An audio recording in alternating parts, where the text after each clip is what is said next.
Assalamualaikum teman-teman. Apa kabar hari ini? Mudah-mudahan teman-teman masih ikhlas puasanya ya. Pastilah ikhlas. Pasti teman-teman akan menunggu waktu berbuka dengan sabar ya teman-teman.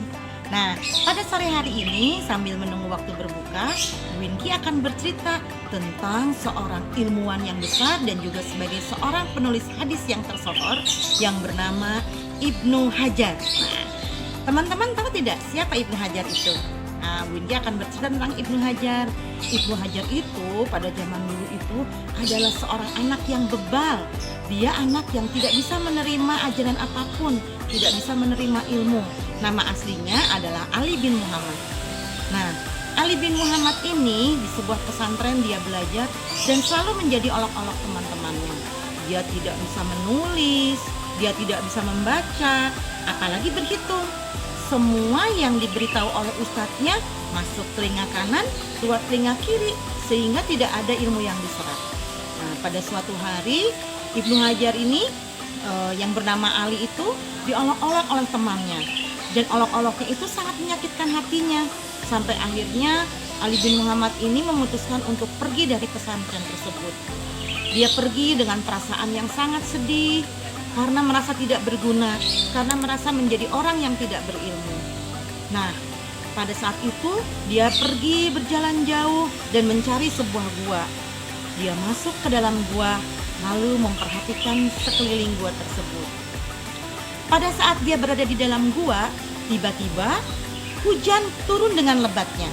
Suara petir di mana-mana bersahut-sahutan. Nah, pada saat itu Ali merasakan sangat sedih sekali. Dengan suasana yang sangat menyeramkan karena hujan yang sangat besar, Ali tiba-tiba melihat sesuatu. Guanya bocor, ya. Ada tetesan air. Dia melihat ke atas, melihat tetesan air tersebut. Tes, tes, tes.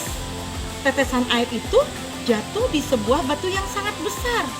Teman-teman tahu tidak, kalau batu itu pasti akan sangat kokoh. Betul? Ya, batu itu akan sangat berat dan kuat. Tetapi ketika Ali ini melihat ke batu tersebut, dari tetesan air itu dia mendapati batunya bolong. Hah? Bagaimana mungkin batunya bisa bolong ya? Dia berpikir keras. Lalu dia perhatikan lagi air hujan yang turun menetes ke batu tersebut. Lalu dia berpikir, batu tersebut yang keras saja sedikit demi sedikit jika ditetesi oleh air bisa bolong. Lalu, kenapa diriku bisa menyerah ya? Aku tidak mempunyai kepala yang keras seperti batu. Jadi, sepertinya kalau aku mau menerima pelajaran sedikit demi sedikit dan memasukkannya ke dalam hati dan pikiran, pasti aku akan seperti batu juga.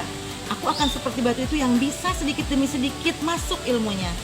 Nah, dari pengalaman tadi di dalam gua, Ibnu Hajar atau Ali bin Muhammad ini berpikir, batu yang keras tadi bisa berubah ya. Batu yang keras tadi ketika ditetesi air bisa berlubang. Apalagi aku bukan orang yang keras kepala, aku pasti bisa menerima ilmu. Dari situ Ali bin Muhammad bertekad untuk kembali ke pesantren. Dia kemudian memutuskan dirinya bertekad untuk kembali ke pesantren dan belajar dengan sekuat tenaganya. Nah, dari situ dia lalu kembali ke pesantrennya dan menerima semua yang sudah diajarkan oleh ustadznya dengan sangat baik. Karena dia berkeyakinan kalau ada kemauan dan keinginan yang kuat, pasti akan ada jalan.